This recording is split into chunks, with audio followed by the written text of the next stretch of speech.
Welcome to ECN Trade Daily Video. Before we begin, it should be noted that any advice is of a general nature only and that your personal circumstances have not been taken into consideration. Hello everyone, my name is Rob Clayton and thank you very much for joining me. Well, the Australian dollar is trying to retain its bullishness after clearing the resistance of 75.45 from Friday and now looking towards a cap of 75.85. It is viewed that the market bears will regroup from that level and send the market back down to challenge that 75.20 support. Beneath there, we'll see further weakness towards 74.70 and to 74.25 and reassess from there.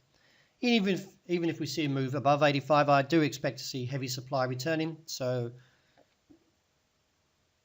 at this stage, I don't see there's much threat while the technicals are still pretty much lagging to support any bullish outcome. Well, the euro initial reaction to the French election has triggered a whopping 150 points, or in other terms, of about 2% after briefly looking at a high of 109 handle and respecting that level. I do expect to see further weakness returning from there and look towards the downside. Now, with the gap opening, this is seen as a common gap, and these occur in the market without a strong trend. So I believe the market will not see any new highs for euro nor new lows, only but to fill the gap. Therefore, that would see a pullback to the initial target of coming in at 108.40 is where we are now, and lower down towards 107.60.75 and reassess from there.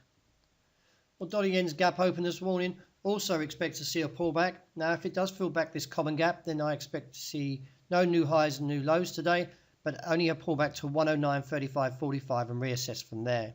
However, if the market is caught short from this gap open this morning, it doesn't appear to be at the moment, but if it is, then we could see a rally on towards 110.75.85 and reassess from there.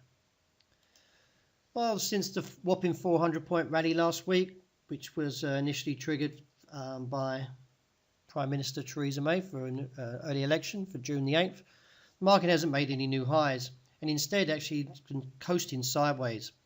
Now, although I see a cap from 128.40 to 129, I expect to see further weakness towards 127.70 and then towards 127.25 and reassess from there. Well, the gold story pretty much is weak, and as you can see here, the market is now looking down towards the initial support of 65 after taking out the 68 support. This could lead further to the downside towards an objective of 62 down to 54 to 56. Any advances should find resistance from 74 to 82.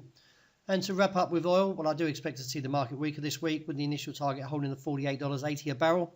Any advances, I expect to see a cap around 51.5. So that wraps up my daily video. Thank you very much for joining me. And as always, look out for the intraday report that will be released shortly.